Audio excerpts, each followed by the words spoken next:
Hey everyone, have you ever just had those days when it just feels like everything's just so crazy? So I've had one of those days. I get home, my son's been home all day.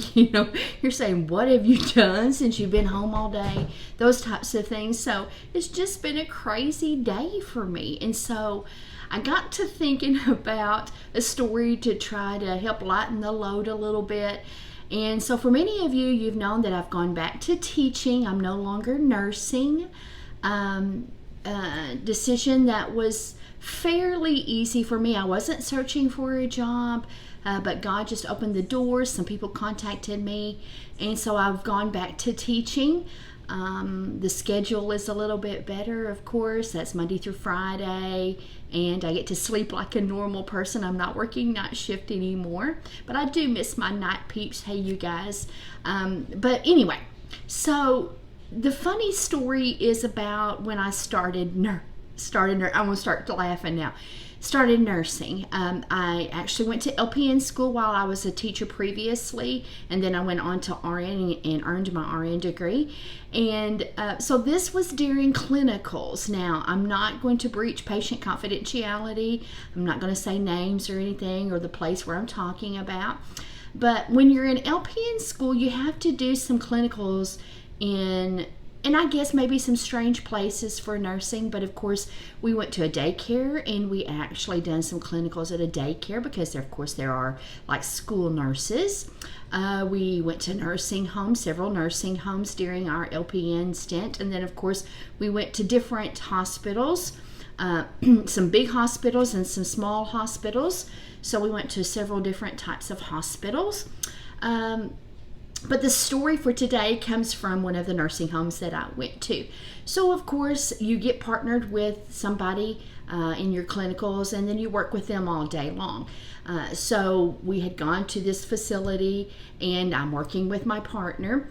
And, of course, when you're at a nursing home, the nurses there, of course, take full advantage of having students, because in other words, they can get you to help them. So we're helping some different nurses doing some care and stuff, and I'm walking through the hallway, and there's this gentleman in a wheelchair, and all of a sudden I walk by, and he grabs me, sticks his arm out there, and he said, "Hey, I need you to help me." And I'm like, "Okay, what do I need to help you with?" He says, "I need to go to the bathroom, and I need to go now." And I'm like, "Okay, where would you like to go?" Because he was just sitting down in the commons area and stuff. And so he said, "Take me back to my room and let me go there." I said, "Okay." So I grab his wheelchair, I start pushing him back to his room, getting back to his room. And then, of course, this guy is a big old tall guy. And even though he was fairly thin, those guys still have like big skeletons. They're still heavy and everything. So I said, "Okay, let's get you in the bathroom." So I get the wheelchair pulled up to the door, and then I go to help him up and realize how heavy he was. But it was too late. I was there by myself, right? And I know that's not good nursing practice. I should have set him back down. But so I swing him around, and I said, "Okay, let's get your pants down, and we'll get you on the pot." And so, of course, when I go to pull his pants down, there, of course, he has a brief on.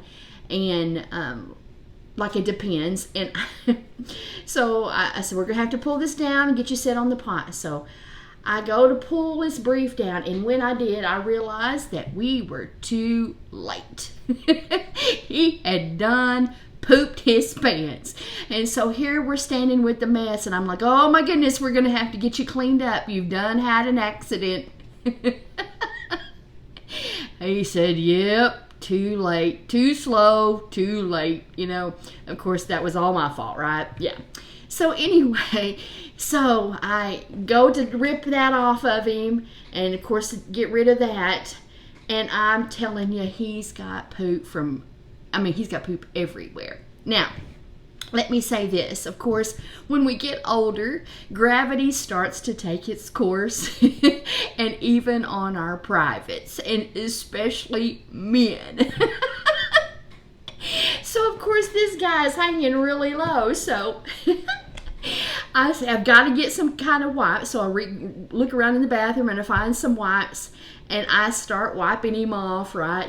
Well, then I get to his privates and I say, okay, I'm going to have to wipe you off.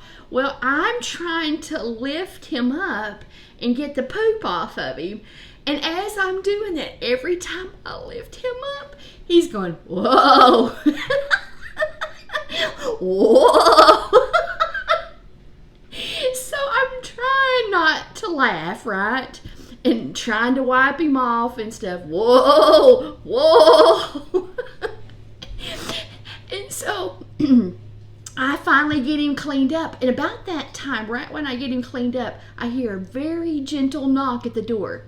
Click, click, click, click, click. And I said, patient care. I said, we're trying to get cleaned up. I said, we'll be out in just a minute. And the door opens up just a little bitty crack. And there's this lady looking through it. And she goes, I'm his wife. And I'm like, I said, he had an accident. We're trying to get him cleaned up and get him back out there.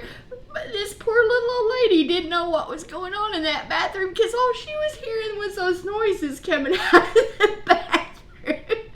And I said, we're almost done. I said, I just have to get another brief and put on him. So I get him cleaned up. I get him the brief put back on him, get him back out of the bathroom and in the wheelchair and take him in there to meet his wife. So now you're going, how is she going to point to him? All right. Now, when he grabbed me in the hallway, he was just looking for somebody, right? Because he knew he was fixing to be in trouble and he needed some help. Well, guess what? That's how we are. We have to call out to the Lord when we're in trouble. So the verse I want to look at is in Psalms 46. It says, God is our refuge and strength, a very present help in trouble. And you know what? My trouble may be different than your trouble. Today it was just the craziness of the day. It's just like every time I turned around, there was something else going on, right? And so sometimes your trouble just may be your chaos in your world, right? What do I need to do next? Who do I need to talk to? And for that poor little old guy, who can I get to help me right now? Because I'm fixing to have an accident. Yeah. But God is our help. He is the one that's going to help us and be our refuge when we're in trouble, okay? And I want you to call out to Him even when things are just crazy. And we can continue to do that and point to Him and to help others look to Him when they're in trouble. When I read stuff on Facebook and I see all these people who are having these problems, maybe they're a recovering addict, or maybe they're having marital problems. I've actually had people that are texting me with their, different things and marital issues and stuff, But what we have to learn how to do is to call out to God first, all right? You guys have a great weekend. I'll see you here next week with another story. Bye.